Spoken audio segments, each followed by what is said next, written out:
In the shadowed harbor of Boston, under a moonless sky, elite revolutionary operatives prepare a daring underwater assault on British warships. Clad in dark woolen cloaks and armed with handmade explosives, they slip silently into the cold Atlantic waters. Using rudimentary swimmer propulsion from wooden paddles, the team approaches the anchored HMS Somerset undetected. With steady hands, they affix powder keg charges to the ship's vulnerable hull below the waterline. Timers set with simple fuses, the operatives dive deeper, evading patrols as explosions rip through the night. Flames erupt across the deck, sending British sailors scrambling in panic as the vessel lists and sinks. This tactical strike breaks the naval blockade, allowing vital French supplies to flow freely into Patriot ports. Far from the coast, in the dense forests of Pennsylvania, another elite squad lies in wait for a British column. Concealed among autumn leaves and tangled underbrush, the Rangers grip improved longbows and flintlock rifles tightly. As redcoats march in rigid formation through the narrow trail, the signal, a low bird call, echoes softly. Arrows whistle from the treetops, followed by volleys of musket fire that shatter the enemy vanguard. Chaos erupts as officers fall, their commands drowned in the din of panicked shouts and splintering wood. The Rangers melt back into the foliage, leaving the column broken and morale shattered for the campaign ahead. These elite operations, inspired by frontier guerrilla tactics, turned the tide in America's fight for independence. The Revolutionary War stemmed from Britain's heavy-handed policies after the costly French and Indian War ended in 1763. Victorious but debt-ridden, Parliament sought to tax the colonies to fund garrisons protecting vast new Western territories. The Sugar Act of 1764 imposed duties on molasses, sparking merchant outrage over unchecked trade restrictions. 2 years later, the Stamp Act required tax stamps on all printed materials, from newspapers to legal documents. Colonists decried no taxation without representation, forming committees to boycott British goods across the provinces. Tensions boiled over in 1773 with the Boston Tea Party, where Sons of Liberty dumped 342 chests into the harbor. Valued at over £1 million sterling, the destroyed tea provoked Parliament's coercive acts, closing the port. These intolerable acts quartered troops in colonial homes, fueling widespread resistance and militia formations. By April 19, 1775, British regulars marched on Lexington and Concord to seize Patriot arms and powder stores. The shot heard round the world rang out, igniting open warfare as Minutemen repelled the advance. The Second Continental Congress convened in Philadelphia, organizing the ragtag militias into the Continental Army. On June 15th, they appointed George Washington, a seasoned Virginian planter and veteran of the French Wars, as commander. Washington's forces faced a professional British army, drilled in European linear tactics and backed by Hessian mercenaries. Yet the colony's rugged terrain, forests, rivers, and mountains favored irregular warfare over pitched battles. July 4th, 1776, brought the Declaration of Independence, proclaiming the colony's right to self-governance and liberty. Penned by Thomas Jefferson, it listed grievances against King George III, inspiring global revolutionary fervor. But victory remained elusive. Washington's army suffered defeats, harsh winters, and chronic shortages of arms and uniforms. Elite tactical units, like Morgan's riflemen, emerged to conduct reconnaissance, sabotage, and hit-and-run ambushes. These sharpshooters, armed with accurate Pennsylvania long rifles, outranged British smoothbore muskets by hundreds of yards. In forested skirmishes, they targeted officers, disrupting command and forcing redcoats into defensive clusters. Such precision strikes sowed fear, as British troops whispered of woods ghosts vanishing after lethal volleys.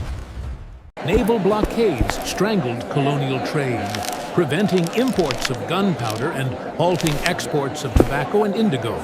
Elite operatives countered with coastal raids, using whaleboats to board and burn British supply sloops at anchor. One such action in 1777, near Philadelphia, captured a munitions ship, arming hundreds of Patriot infantrymen. These disruptions weakened Britain's sea dominance, exposing supply lines to privateer attacks in the Atlantic. France, seeking revenge for 1763 losses, watched closely. Early tactical successes signaled colonial resolve. In February 1778, France recognized American independence, dispatching fleets, troops, and loans to the alliance. Spanish forces joined later, harrying British holdings in the Gulf and Mississippi to divide enemy resources. Elite units adapted French drill manuals, blending them with native scouting for hybrid warfare doctrines. At Saratoga in 1777, coordinated ambushes encircled Burgoyne's army, forcing a surrender that sealed French entry. This victory showcased tactical innovation, turning a potential rout into a strategic masterstroke for Washington. Southward campaigns proved grueling. British under Cornwallis ravaged the Carolinas with scorched earth tactics. Patriot guerrillas, led by figures like Francis Marion, struck from swamps, evading pursuit through familiar bayous. Marion's Swamp Fox raids destroyed bridges and foraged supplies, starving British garrisons of vital provisions. Such asymmetric warfare exhausted the invader, stretching redcoat lines thin across a hostile continent. By 1781, Franco-American forces converged on Yorktown, Virginia, trapping Cornwallis against the York River. Elite sappers dug parallel trenches under cover of night, inching artillery within range of British fortifications. Bombardments from French siege guns pounded the earthworks, silencing redcoat counter-battery fire by dawn. With Chesapeake Bay sealed by French Admiral de Grasse's fleet, no relief could reach the beleaguered army. On October 19th, Cornwallis marched out in surrender, stacking arms before 8,000 Allied troops in triumph. This capitulation ended major hostilities, compelling Britain to negotiate peace from a position of weakness. The Treaty of Paris in 1783 recognized United States sovereignty, ceding territories east of the Mississippi. Elite tactical operations proved pivotal, amplifying the Continental Army's limited numbers against superior foes. Washington's emphasis on intelligence and mobility inspired future doctrines in irregular and special warfare. Post-war, these lessons shaped the U.S. military, from frontier rangers to modern expeditionary forces. The war's human cost, over 25,000 American dead, underscored the price of forging a new republic. Yet it birthed ideals of republicanism, influencing abolition, suffrage, and democratic experiments worldwide. Native American allies, promised land protections by Britain, faced betrayal as settlers pushed westward. Loyalists, numbering tens of thousands, fled to Canada or Britain, their estates confiscated by state laws. Enslaved individuals seized freedom in the chaos, with thousands joining British lines for emancipation promises. Women contributed as nurses, spies, and camp followers, enduring hardships alongside the fighting men.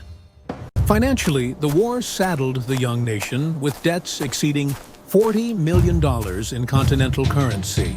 Diplomats like Benjamin Franklin navigated European courts, securing alliances through wit and persistence. The revolution's success hinged on unity. Fractures along class, region, and ideology tested fragile bonds. Ultimately, tactical ingenuity bridged gaps, proving that resolve and adaptation conquer imperial might. Today, Yorktown's earthworks stand as monuments to those who dared challenge the world's greatest empire. The Declaration's echo endures, a blueprint for self-determination in an age of monarchies and colonies. Washington's leadership, marked by restraint and vision, set precedents for civilian control of the military. From harbor shadows to forest ambushes, elite actions illuminated paths to victory amid despair. This war not only birthed a nation, but redefined warfare, blending convention with the irregular, unforeseen. As muskets cooled and banners lowered, a new era dawned, one of Republican experiment and boundless potential. Reflections on 1776 remind us, liberty demands vigilance, forged in the fires of calculated daring. The Revolutionary War's legacy pulses through American identity, a testament to tactical grit and unyielding spirit. In studying these operations, we honor the operatives whose shadows tipped the scales of history.